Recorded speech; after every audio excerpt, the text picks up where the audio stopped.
वो बड़ी भयानक तूफानी रात थी। कभी बिजली चमकती तो कभी बादल गरजते। वहीं एक झोपड़ी के अंदर सबरी प्रसव पीड़ा में तड़पे जा रही थी। आह आह माँ, उह, आह।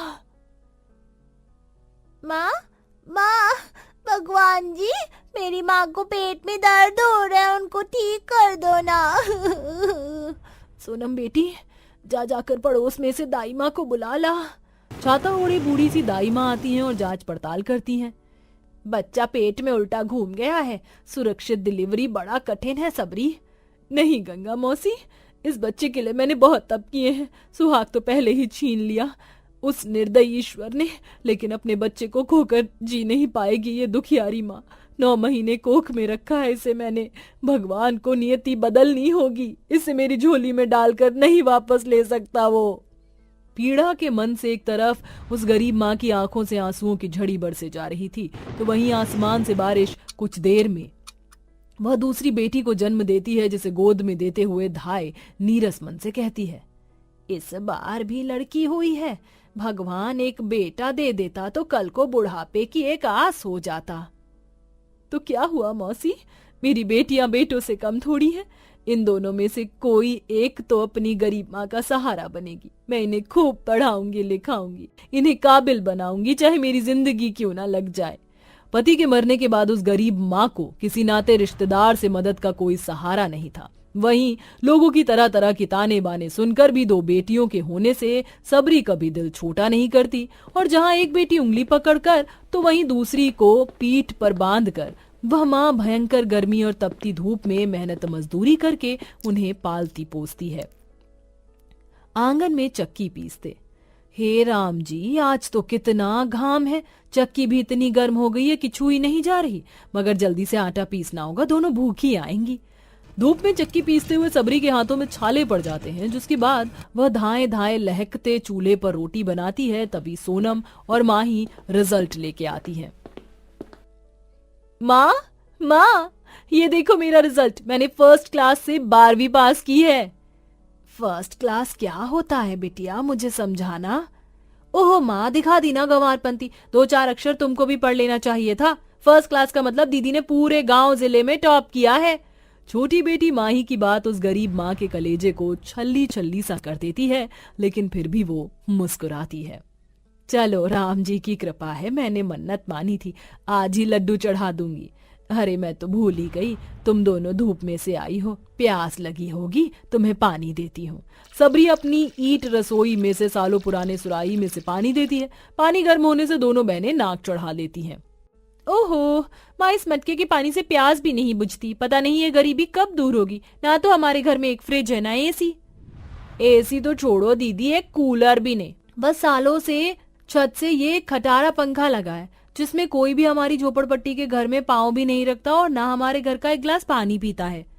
बिटिया, तुम तो जानती हो कि तुम्हारी गरीब माँ ने किस मजबूरी से तुम्हें पाला है। मैं तो राम जी से रोज एक अर्जी मांगती हूँ कि जो खुशी तुम्हें इस मायके में नहीं मिली, वो सारे ऐशो आराम सुख सुविधा ससुराल में मिले। ऐसा ही घर देखूंगी तुम्हारे लिए। उसकी कोई जरूरत नहीं है माँ, हम दोनों ने अपने लिए लड़का चुन लिया है। गाड़ी बंगला नौकर चाकर सब है वहाँ, सुख से रहेंगी हम। तो आगे पढ़कर क्या करना है हमें। शबरी को ये बात थोड़ी खटकती तो है, लेकिन दोनों बेटियों की खुशी देखकर वह मान जाती है और सब कुछ तय तमान कर देती है। लेकिन पैसे की चिंता उस गरीब लाचार माँ को भूख प्यास भी नहीं लगती।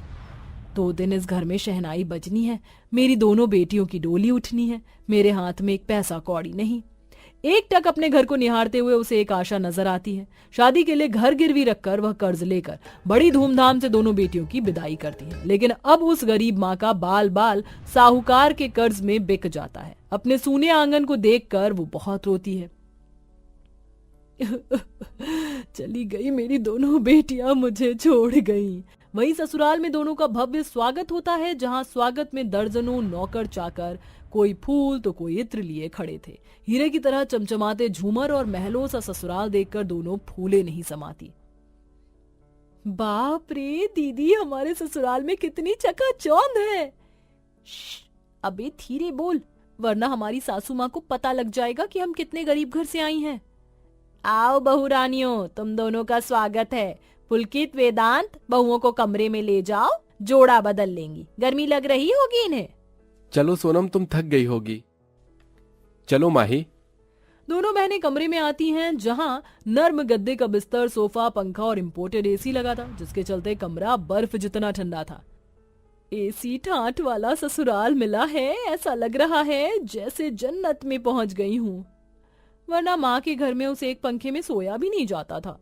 जो दोनों बेटियां अपने ससुराल की समृद्ध में मगन थीं, तो वहीं कड़ी धूप में गरीब माँ कर्ज की कीमत चुका रही थी। अरे चल चल, मुंह क्या देख रही है, जल्दी से हल चलाकर ये पूरा खेत जोत। साहूकार जी, आखिर आपकी दोनों बैल वहाँ छांव में बंधी हैं, उन्हें दे दीजिए, खेत जोत लूंगी, अकेले इतना भारी हल कैसे चलेगा। तुझको तो मदर इंडिया बनने का बड़ा शौक था, तो अब चला इसी तरह से एक एक दमड़ी वसूलूंगा, वरना तेरे घर की एक एक ईंट नोच लाऊंगा और चौखट तक उखाड़ कर कर्ज चुकता करूंगा। बेबस होके कड़ी धूप में नंगे पैर से अंगारों से जलती हुई जमीन पर वह गरीब माँ खेत जोतती है। वहीं अपने अपने खेतों में काम करता किसानों का तबका उसे देखकर दया खाता बातें कर रहा था। अरे सचमुच कलयुग का जमाना है, दोनों बेटियों के लिए जिंदगी बिताती बेचारी ने देखो, शादी होते दोनों ने पल में बिसरा दिया गरीब माँ को। वही तो, अगर आज इसका एक बेटा होता तो इतना दुख नहीं भोगती बेचारी। दिन भर खेत खलियान में पसीना बहाकर सबरी सूरज डूबे अपनी झोपड़ी में आती है, जहां वह देखती है कि छत का आधा हिस्सा गिरा हुआ था। इस बात का वह बहुत दुख मनाती है। हे भगवान, अब क्या मुझ गरीब बुढ़िया से मेरी झोपड़ी भी छीन कर दर दर की ठोकर खिलवाएगा, तो इस गर्मी के मौसम में मार ही क्यों नहीं डालता। मेरी दोनों बेटी अपने अपने घर जाकर भूल ही गई, मुझको एक बार पलट कर देखने भी नहीं आई। किसी तरह अपनी उजड़ी झोपड़ी को वो फूस से बना लेती है, लेकिन मटके के टूट जाने से झुलसने वाली उस गर्मी में थोड़ा भी ठंडा पानी पीने की उसकी आखिरी आस भी टूट चुकी थी। ऐसे में प्यास से बेचैन वह भूखे सो जाती है, तभी चर चार की आवाज करते पंखा भी खराब हो जाता है। हे भगवान, ये पंखा भी चल बसा, ये गर्मी तो बस मुझको ढाने आई है। एक तरफ कई दिनों का भूखा शरीर और गर्मी का सताव उसे बिस्तर पर ला देती है, इधर दोनों बहनों की जिंदगी सुख में कट रही थी। दीदी गर्म गर्म पिज्जा और ऊपर से फ्रिज का ठंडा जूस, मजा आ गया। तभी दोनों के पति आए। सोनम, तुम्हारी माँ की तबीयत ठीक नहीं, तुम्हारे गांव का एक आदमी आया था, चलो उनसे मिल आते हैं। क्या मुसीबत है, मेरा तो एसी छोड़कर जाने का मन भी नहीं। माँ के घर में गर्मी में उबलना पड़ेगा। अगर हमने ये बात अपने पति को जता दी तो पता नहीं क्या समझेंगे। ठीक है, चलते हैं, लेकिन रुकेंगे नहीं वहां। किसी तरह दोनों बेटियां बेमन से अपने गांव माँ के पास आती हैं, जहां घर किसी ईंट भट्टी के जितना भपका मार रहा था। अपनी दोनों बेटी दामाद को द्वार पर देखकर उस गरीब माँ की झुलसी आंखें खुशी से भर गईं। सबरी हिम्मत बांधकर बिस्तर से खांसते खांसते उठती है। अरे सोनम, माही, मेरी बेटियों आ गई तुम। दामाद जी आइए, बैठिए ना। खाट झाड़कर वह उन्हें बिठाती है, मगर दोनों बेटियां मुंह चढ़ाए खड़ी थी, मानो अब उसे लड़ पड़ेंगी। तुम दोनों बैठो ना। दामाद जी, आप दोनों क्या पियेंगे, चाय या शरबत या पेप्सी वगैरह? माँ, ये फालतू की फेका लोची मत करो। जब तुम्हारे इस गरीब से घर में फ्रिज नहीं है तो पेप्सी कहाँ से लाओगी? सालों पुराने उसी मटके का पानी ही दोगी हमारे पति को। बेटी का दिया कड़वा ताना उसके मन को कचोट कर रख देते हैं। शबरी की आंख में से आंसू छलक जाता है। वह पड़ोस में से थोड़ा बर्फ का पानी लाकर उन्हें देती है। ये लो दामाद जी। आज यहीं रुककर कल घर चलेंगे हम। लेकिन दोनों बेटियां टस से मस नहीं होती। झोपड़ी में लगी छावनी कई जगह से टूटी हुई थी, इसलिए धूप की किरण भी घर में आ रही थी। तभी सोनम ने कहा, अजी अब तो माँ से मिलना हो गया तो चले, गर्मी में हमारा दम घुट रहा है, पंखा भी खराब पड़ा है। दोनों की अकड़ और ऐंठ को मिटाने के लिए दोनों के पति कहते हैं, आज यहीं रुककर कल घर चलेंगे हम। लेकिन सुख सुविधा की लत लग जाने के बाद अपनी गरीब माँ के घर में फ्रिज और एसी के बिना एक रात गुजरना भी दोनों को भारी पड़ जाता है। सबरी सारी रात उन्हें पंखा डुलाती हुई बिहान कर देती है। माँ, तुम सोई नहीं रात भर? नहीं, तुम दोनों को गर्मी लग रही थी इसलिए। और मेरा क्या है, इस गर्मी में मैं तो रात भर जागती रह जाती हूँ, कम ही नींद आती है। अपने आप पर बीतने के बाद दोनों का मन माँ के प्रति ममता से भर जाता है। वह अपनी माँ के पांव में गिर जाती हैं। माँ, हमको माफ कर दो। तुमने अपना पेट काट कर हमें पाला। जहाँ हमने कहा उसी घर में ब्याहा और हमने तुम्हें ही ताना कसा। हम बहुत बुरी बेटियां हैं माँ। ना रो मेरी बच्चियों, तुम दोनों हमेशा इस माँ के कलेजे का टुकड़ा बनकर रहोगी। दीदी माँ ने बहुत मेहनत कर ली, अब सुख के दिन देखने का वक्त है माँ का।